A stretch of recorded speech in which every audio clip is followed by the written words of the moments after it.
welcome to another Liverpool Transfer Talk show on Football Talk Podcast. My name is Ozzy, and I'm your host for this evening. Now, after winning the league title last weekend, I don't think transfers would have been a huge discussion amongst Liverpool fans, and rightly so, as we should be celebrating and enjoying this moment as we've secured our 20th league title. But having said that, with the job done now and the trophy heading over to Anfield in the coming weeks, we still need to have one eye on next season and see where we can improve um, in the squad. So during the show, I'll go through some of the latest rumors circulating around online and the web. So if there's any rumors that you guys have come across and I haven't mentioned, please feel free to drop a comment and let me know. And also the rumors that I have seen, we'll kind of assess the stories and see if there's any weight to the headline. So let's begin with the first rumor, and that is Adam Wharton. So Adam Wharton has had a stop-start season. Picked up an injury earlier on, uh, but whenever called upon, has shown his ability in recent weeks. He had a fantastic performance against Aston Villa in the FA Cup semi-final. Sorry, um, a player that whenever I've seen him play, he really stood out for me, especially last season. He only joined Crystal Palace in the January window, but you could kind of see his ability. He just looked head and shoulders above everyone in the team. Technically really good. Left-footed, but can play with his right if needed. Good passing variation. Strong, aggressive in the tackle. Defensively sound. So for me, good all-rounder, good player to build your sort of team around. Because he's very young. Um, the only stumbling point with regards to Alan Wharton joining Liverpool is his contract. So his contract ends in 2029. So of course he signed a bumper deal when he joined the club last year. So to sign a player that has 4 years remaining, you're expected to pay a bit of a hefty price to acquire the services of that player. It's been rumored that Palace want at least £80 million for Adam Wharton. Now, as much as I rate the player, I don't think that is the valuation that will meet the metrics at Liverpool headquarters. I don't think that that's something we'd pay. Only saying that because I think there's other areas of the team that need to be addressed. Centre mid is an area that I feel like we do need to add to strengthen um, in terms of the depth of the squad. But I think there's other areas in the team that need to be prioritized before the midfield. So in my eyes, we need a striker. We need a number 9. We haven't really found a prolific striker in our team. So that has to be priority. That has to be a big money signing, in my opinion. And then you can look at your left back positions, and then I'd go for midfielder after that. If Trent Alexander ends up leaving, then that has to be prioritized ahead of signing a midfielder, in my opinion. So be interesting to see, what areas of the squad Liverpool address in this window. Uh, but I do like Wharton. I just don't think that's a realistic target. I think that's going to be way above our budget. So yeah, too pricey for us, unfortunately. Now, this isn't a direct rumor, but we have seen a lot of rumors circulating in regards to Alvarez possibly returning to the Premier League and joining Liverpool. And then you've got Darwin Nunez being linked with a move to Atletico Madrid. Now, he's not being regarded as a direct replacement for Alvarez, but he is being earmarked as a replacement for Griezmann, who is leaving the club this summer. So, for me, in terms of Darwin Nunez, that would be a fantastic move for him. I think he's the perfect striker for Diego Simeone. Like that's the striker he would love to have in his team. Someone that's aggressive, tenacious, on the front foot at all times. He will suit the dynamics of that team, and he will definitely fit within the profile and the tactics that the coach will want to deploy from him. So I think Nunes will probably fit the ethos of the manager at Atletico Madrid very well. Julian Alvarez, despite being very prolific this season, this season he's played 50 games so far, 27 goals, 5 assists. But there's rumors circulating that he's not happy at the club and, would be open to a move if something was on the table. Now, with these rumors, you've always got to take it with a pinch of salt. Now, on paper, I think Alvarez is probably the perfect striker for us to sign because we can't say 100%, but we don't know what type of striker Arne Slot would like to recruit in the summer. Does he want to have a false nine, or does he want to go for a more traditional number nine, someone that's played up top on the shoulder? It's not very clear. I think us fans are probably getting a more of an indication that we need a more of a prolific number nine, someone that plays up top rather than a false number nine. But that might also be because we've, you know, gone past the idea of having a false nine in the team. That's something we used to deploy under the young club. We need to evolve as a team and go back to playing a different way. And I think with the amount of chances that we create, we do need that gunman in front of goal. That's the type of striker we need. So with Julian Alvarez, you've got a player who can do both. He is prolific in front of goal, really good in one-on-one situations, but at the same time, he can drop deep. He can link up the midfield and attack very, very well. He can even play on the wings. So he's a player that gives you that versatility. He attacks the channel very, very well. And I feel like he would be the perfect signing for us. He's already got Premier League experience playing for Man City for the last 2 years. So, that's someone that's ready made to join a team like Liverpool back in the Premier League. But who knows? Because he joined Atletico Madrid for a very big price. I believe the fee was around £80 million plus add-ons that would reach a total of £95 million. So the only sort of, I don't know the causes, of course, I have the ins and outs, but my assumption would be that the add-ons would involve, them winning La Liga and certain trophies and certain targets. So all of those add-ons would not have been activated in his first season at Atletico Madrid. Like, very, very unlikely that would be the case. So they paid pretty much 80 million for him. So from what I've heard in terms of rumors, Atletico Madrid value Nunez at 50 million. That would be the price that they would pay to sign Darwin Nunez. Now, for me, I would accept it. I'll be honest with you, but we did receive a lot of interest from Saudi in the January window, and they were willing to pay 70, 75 million. So they'll certainly come knocking again, in my opinion, and that might be a possible destination for Darwin Nunez. But if we were to do a deal with Atletico Madrid, like swap deals are very, it's not very common in this day and age. It's more of a thing you play in your video game sort of thing. But it's not something that's completely impossible. So for me, this might sound a bit ambitious, but I think we could do a deal with Atletico where maybe we give them 50, 60 million plus Darwin Nunez to sweeten the deal. And if you calculate that in terms of valuation, that means that, if we give them 50, 60 million, we value Nunes around the same price. So they end up obtaining 100 million plus 110 million. So I think that would be a fair deal because they would get more money from what they paid for Alvarez, which is 80 million pounds. And they get the player that they probably would have earmarked as a potential target or a potential replacement for either Alvarez or Griezmann. They do need to address that striker role. So it could be a win-win situation for everyone. Nunes gets a move to La Liga. He plays for a club where I think he will be wanted. He will be respected there. And we get a striker that, we're dreaming of right now in terms of, someone to complete the puzzle in our attacking line. And we're getting him at a good valuation as well. So who knows? Drop a comment. Let me know what you guys think. Is this realistic or is this just me, playing too much FIFA and thinking, a bit too overboard there? But both clubs want to sign these players. There's interest there. It's public knowledge.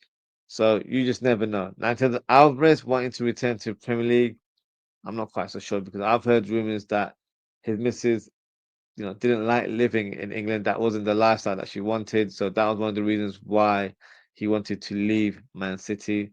So it wouldn't make sense for them to return back to, you know, rainy and windy weather in England. But at the same time, Liverpool have a unique atmosphere amongst clubs in England where we've got a lot of South American players. So it'll be like having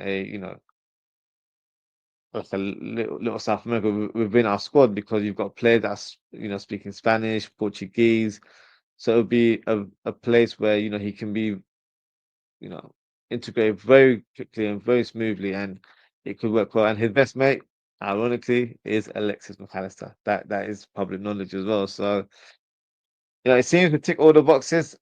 I would love Alvarez to be our sort of striker. I still would like Isak, but I think between the two, I would not make any fuss whatsoever. But I think Alvarez does tick a lot of the boxes. I just don't feel like it's neither are realistic signings, might be brutally honest with you, but if it's one or the other, I think Isak would be the most likely one just because of his situation where he's at Newcastle and he wants to move on and play in Champions League football. Alvarez, it seems to be a bit more personal where maybe the lifestyle doesn't suit um, what his family wants, so he might not want to return to England. So if that's the case, you go for the other option, which ends up being Isak. So look, it might be unrealistic, but hey, a man can dream, right? So we've just won the title. I'm thinking onwards and upwards. Hopefully, you know, we could sign a player of Alvarez's caliber. That's the striker we need, in my opinion. So watch this space. Only time will tell. We'll see what happens with this rumor. Another player that's probably unrealistic, but we've got to discuss it, is Eduardo Camavinga. Now, rumors are suggesting that Real Madrid are open to selling the midfielder this summer. Now, if this was if there was any ounce of truth to this rumor, it would be a major coup for any team. But I don't think there is any truth to the rumor, and I think it's unrealistic. Uh, in terms of how much it would cost, I think it cost around 60, 70 million, that kind of range, which for some fans might be a slight gamble, but for me, I think that's a price, worth taking a punt on. Like it's a risk worth taking. For me, in terms of what he brings to the table, he's got everything in his locker. He's a great technician, has great ball retention ability, great passing range. He's dynamic. He's industrious on the ball. He's defensively sound. Um, he's the complete midfielder, and I would love to see a player like Camavinga coming into the squad because I think he complements the likes of Gravenberg and McAllister very well. So look, if this rumor is true and Camavinga is available, he would be my number one midfielder target. That's how much I rate him. He's only 22 years of age, and I actually think he can improve further under the right team and the right system. I think he could do really, really well. So for me, he would be the dream signing, but I think I'm clutching. So let's see what happens. Next player, and not a player that's linking you know into the club, is a potential departure, and that is Diego Jota. Now, a lot of rumors circling in terms of his future at the club, and still a bit of uncertainty if he remains at Liverpool next season. He's getting a lot of interest within the Premier League, but also there's a lot of noise coming from Saudi Arabia now. Apparently, according to rumors, Liverpool are looking to receive around £45 million for Diogo Jota. Now, is that a bit ambitious from the club to retain that sort of fee for the striker, or do I see that being a possibility? I actually think it's a possibility because if it's Saudi, they'll be willing to spend that kind of money on a striker. Now, we know that he's had his injury issues in the last few years, but he'll be moving over to a league where it's not as intense, it's not as physical. So he should be able to manage his body a bit better under those sort of circumstances. So 45 million is not a wild transfer fee. I think it's realistic to kind of gain that kind of fee. He's got interest in the Premier League. I think Newcastle have shown interest over the past year or two. So that could be a potential destination for the striker. I wouldn't like him to remain at the Premier League, if I'm honest, because he's such a good finisher, and I don't want it to be where you'd be selling to a potential rival, and it comes to bite us on the backside in the coming future. So for me, if Jota was to leave, I'd rather he move on to play in the Saudi Pro League. We get a decent amount of money from him, and we can use that to reinvest into the squad and sign that prolific striker we want. Now, of course, I mentioned Nunez earlier on, where according to rumours, we rejected a £70 million move or £75 million move in the January window. Now, let's say Al Nassr return with a bid of 70 million and then we get 45 for Jota. That's 115 million. That's enough to sign Isak. So if you were to sell these two strikers, you can sign an Isak. And, if you want to be someone that watches their money in terms of ownership, you can just get Jonathan David as your backup on a free transfer. So you've signed two strikers, you know, ready-made replacements for Jota and Nunez. So, probably a bit, ahead of myself there. But it's not a crazy shout, is there? So it is something that could be a reality for us, and I really hope Liverpool do try and sign a top striker. I think that's what's missing in our team. I mean, there's other areas where we've got the players there, but up top, Jota's been injury prone this season, and whenever he's called upon, he's been quite inconsistent. Nunez has been consistent all year round, and Diaz for me is a left winger. When he's played in the central role, he's done a decent job, but he's not the solution for us. So be a big, big summer for Liverpool to see what happens with Jota. Does he stay or does he go? Drop a comment and let me know what you guys think. Now, on to the next rumour.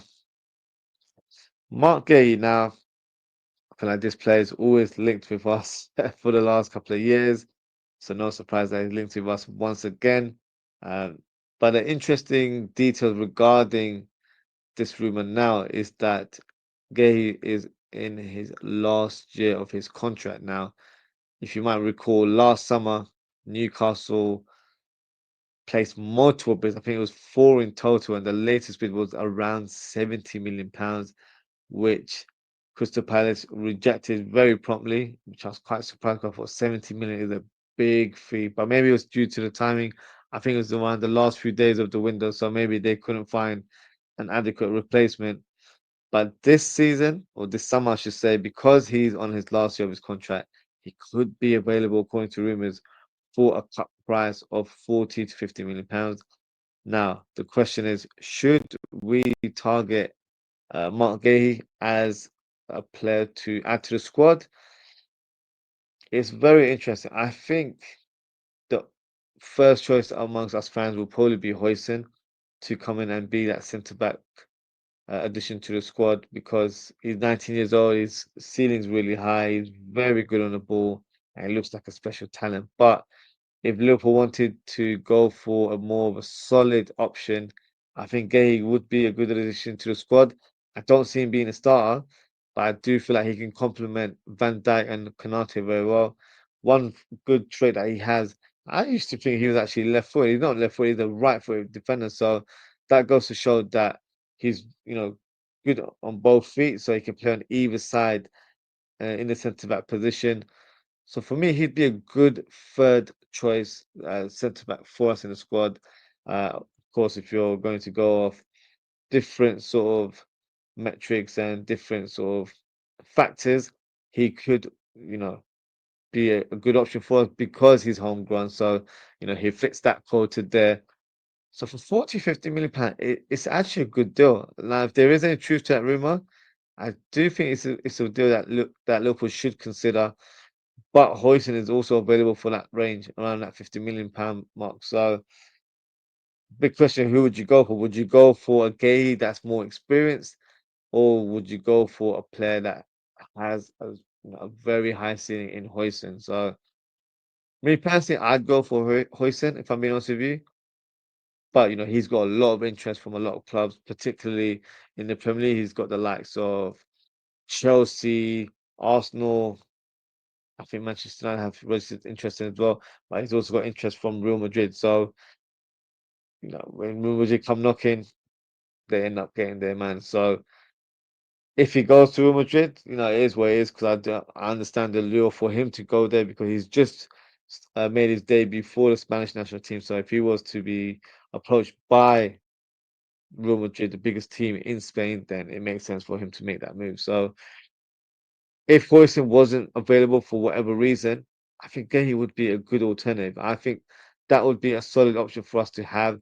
It might not be an eye-catching sort of target for us, maybe because of he plays for Crystal Palace respectively. but whenever I've seen him play, he's been a very solid member of that team. He's a leader.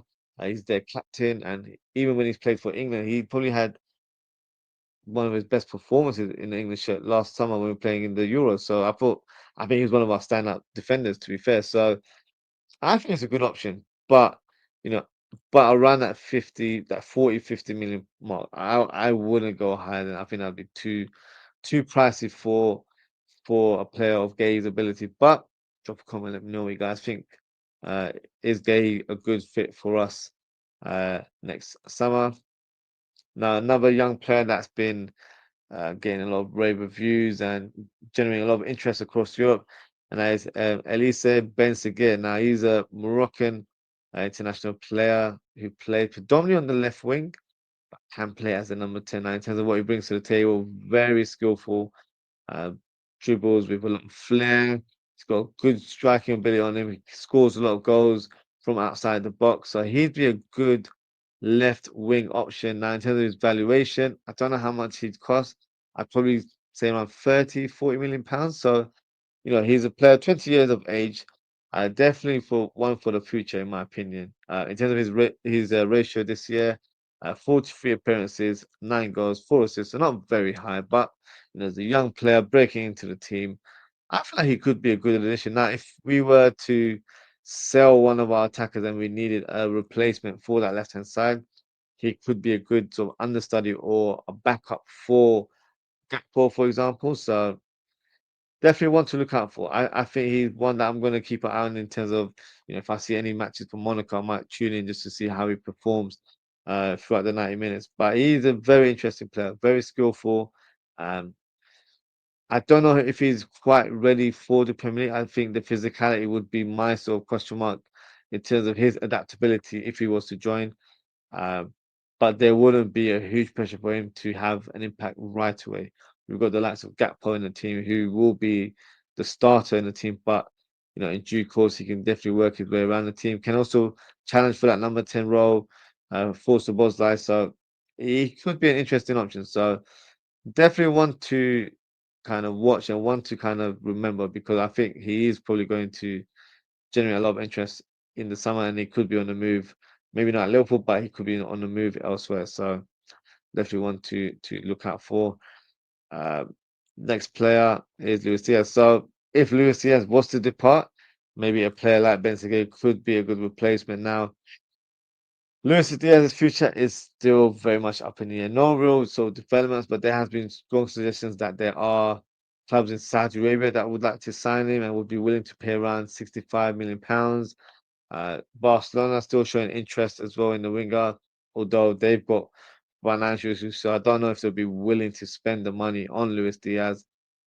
It's going to be very interesting. Now, if you ask me, would I keep Diaz or sell him on this summer? I would keep him on for another year because his contract expires in 2027. So keep him on for another year. And if he still doesn't receive the contract extension that he's asking for, then he's in a good position to move on next year. I know his valuation may dip a little bit because it's only 1 year remaining on his contract, but I'd rather we get something than nothing. He goes away on a free transfer, which you can't rule out. It happens a lot under FSG. So for me, if he's shown indications that he wants to leave, that he's had enough, because then we're not meeting his terms in terms of a new contract, then this summer's the right one. But if he's willing to stay on, I'd keep him on board for one more year and just to kind of think about the future as well. With him staying for one more year, it also gives our young star, Rio and Gomorrah, the chance to gain valuable development playing for the under 21s and then hopefully by next, so not this season coming, as in the following season, as in 2026 onwards, he could be a player that we can put him in the first team. Not saying as a starter, but could be a squad member for us. In terms of his rise right now, it kind of reminds me when we had Raheem Sterling, where he came on board around 15 years of age from QPR, and he was making rave uh, reviews or rave sort of performances for our reserves. And then when he was 16, 17, that's when he broke into the team. So kind of could be a similar sort of trajectory for and Gamoha to come into the team as well. So when you've got Diaz and Gakpo as your first choice left wingers, it allows a young star to, bide their time and, you know, play to their sort of strengths and not feel the pressure of being impactful right away. He's not going to have that pressure if you've got the likes of Diaz and Gakpo ahead of him. So for me, I think it would make more sense to keep Diaz on board for at least another year. And if next year he still wants to leave or we still haven't come to a resolution of a new contract on the table, then next year would be the time. I think this summer we should keep him on and keep him on for one more year. But I know a lot of fans have split opinions about this, so please feel free to drop a comment. Let me know what you would do with Diaz. Would you sell him or would you keep him for another season? Next player, Morgan Rogers. Now he's been linked with us very strongly in the last couple of weeks. Um, Player that I really like whenever I've seen him play for Villa, I think he's always impressed me. Uh, predominantly plays as a number 10, but can play up top if required, and can also play on the left wing if needed. Very skillful, very strong on and off the ball. Uh, he's got flair whenever, he gets past players. So very easy on the eye to watch. My only concern would be his end product, where I feel like his decision making in the final third needs to improve, but that will come with age and time because it's his first full season in the Premier League. So I feel like he's showing that he's got great potential of becoming a very, very good player in the future. My only concern for Rodgers would be his transfer fee. He might, not him personally, but as in his club, Aston Villa, might command a huge amount, maybe 60, 70 million. But having said that, if Villa do not qualify for the Champions League this season, then they may have to sell players because they've already had PSR issues in the past. It could reoccur this summer again, so they'll have to sell one of their assets. Could be Ollie Watkins, who was strongly linked with a move to Arsenal in the January window, so he could be someone that they would part ways with, or it could be Morgan Rogers, who would command more of a higher transfer fee because of his potential, and I think he's got a higher sort of valuation as well due to his age. So it'll be very interesting. I don't see it being a realistic sign. If I mean, I don't think Villa will want to part ways because he's probably the future of the club. He's a player that will probably try and build around. So I don't think they'd want to part ways so soon. But if they have to do it due to financial issues, then it could be a time, could be a player that we could sign now in terms of where he would fit in the team. He challenged Szoboszlai for that number 10 role.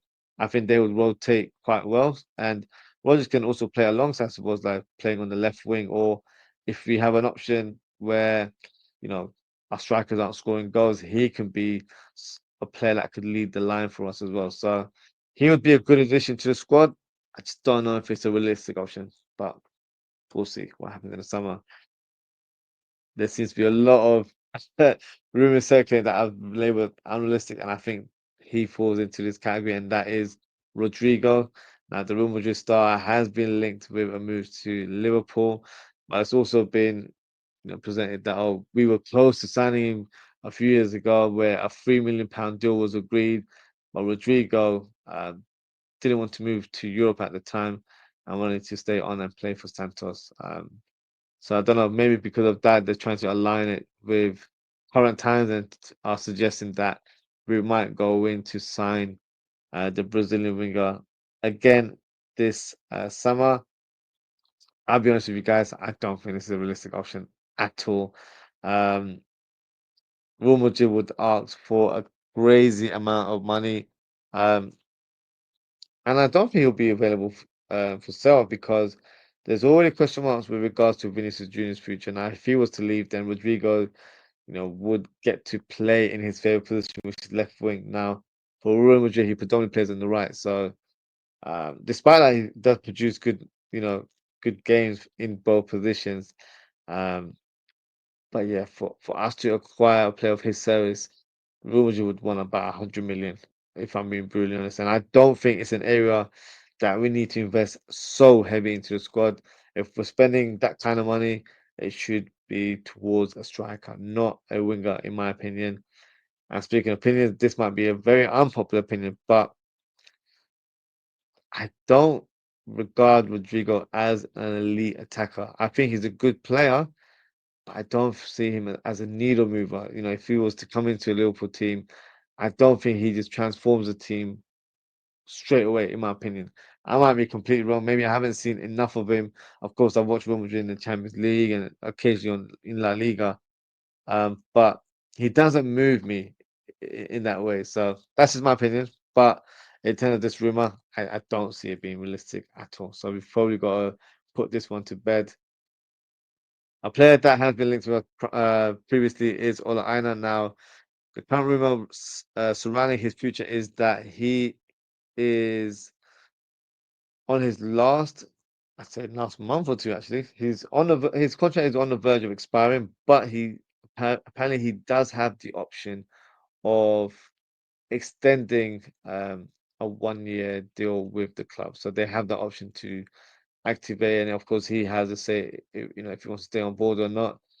I think it kind of depends on what happens with Forest because if they finish in the Champions League position, which is a possibility, but not a strong one as it probably was a few weeks ago because they have dipped in form and they are moving down the table. They're currently sixth in the table right now. So, regards to Ola Aina, he might want to just weigh his options at the end of the season and then make his move from there onwards. Uh, would he be a good option for Liverpool? I think he would be, to be fair. If Trent Alexander-Arnold does decide to leave, it would make the more logical sense to sign a player of experience because we've got a young right back in Conor Bradley. So some fans might not favour to have two young right backs, and they'd rather have one experienced and one young right back to kind of learn off the experienced one, and then provide that cover and stability to our defence. So for me, on a free transfer, it's a no-brainer. I take all I know all day long. Um, whether it happens or not remains to be seen. He could, you know, extend his stay for another season at Nottingham Forest. So only time will tell. We'll get a bit more of a clearer idea of what the future holds for Ola Aina. And if he's available for free transfer, I do see Liverpool being one of the clubs that is knocking on his door. Next rumour, and that is Hugo Larsson. Now, the Frankfurt midfielder is being linked with a move to Liverpool, and it's no surprise. He has been previously linked with us a few months ago, especially in the January window, from what I remember. He's a very interesting player, very industrious in terms of how he plays. Um, I'd regard him more as a box-to-box midfielder rather than a player that can suit our sort of double pivot formation. He can play there, but I feel like he's more, bit more forward-minded sort of player. But he's industrious. He's got legs on him. He covers a lot of ground. He's energetic. He's got a decent shot on him as well. So he'd be a very interesting addition to the squad. My personal opinion, I would like us to go for a different profile, not really a box-to-box midfielder, because I feel like we have that in Gravenberch and we have that in Curtis Jones and McAllister as well. I think we need to sign someone that's a bit more defensive minded, more of a number six, more of a sitter, but can also set the tempo with their playmaking ability. I feel like that's the profile we need to get in the summer window. So good player, decent player from what I've seen. Uh, but for me, not the profile. I think we need a defensive minded midfielder for next summer. And another player that I guess does fit the bill is Angelo Stella. Now, this defensive midfielder signed a new contract with his current club, which is Stuttgart. So I'm not sure if he is available. I believe he did have a release clause, which was around 15, 20 million. So his release clause, I'm assuming, has been increased. So it could still be a realistic option, but we'd have to pay probably about 30 million to acquire his services. Now, I've not seen him too much, to be fair, from what I've seen in terms of compilation videos.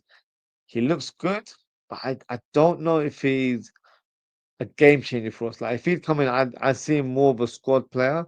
Whereas I like to sign someone who is challenging Gravenberch and McAllister, and in fact is heavily rotated with the other two midfielders because I feel like there are games where we we might need a bit more of a defensive minded midfielder, and that player would bring that balance to our team.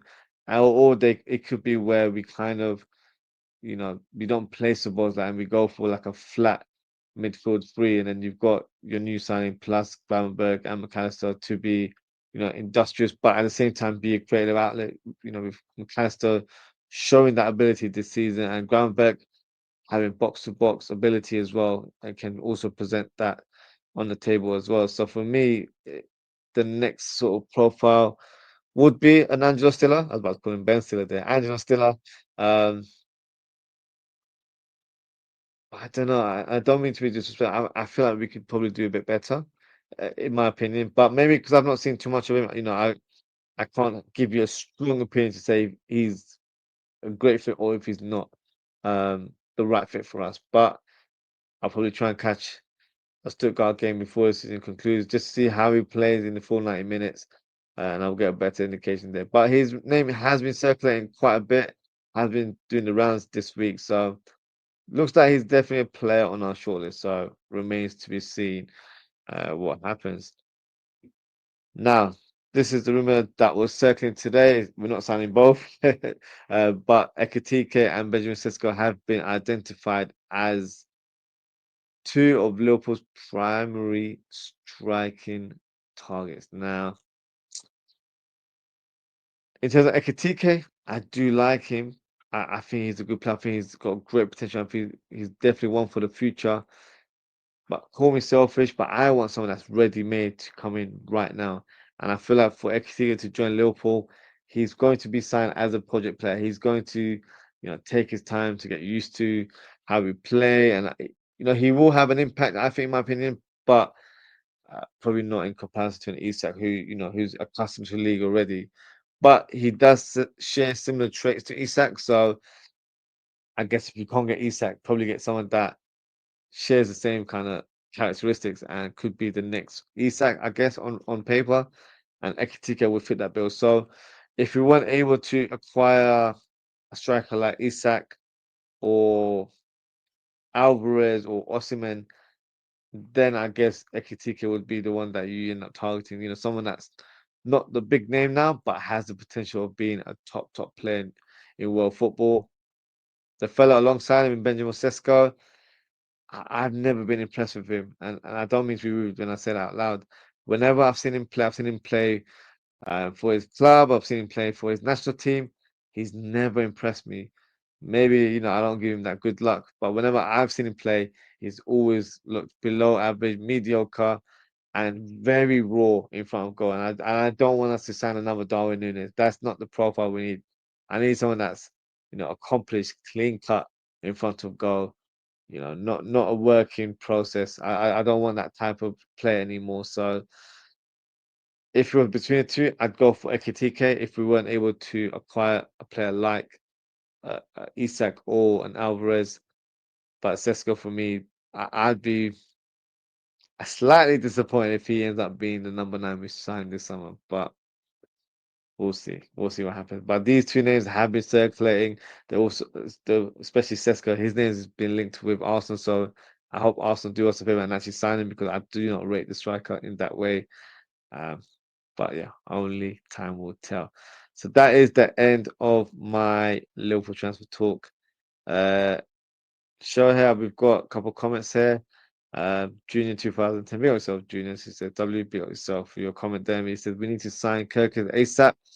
Do you know what's funny? You might have a point there, Junior, because rumors circling regarding Real Madrid, because they need a left back.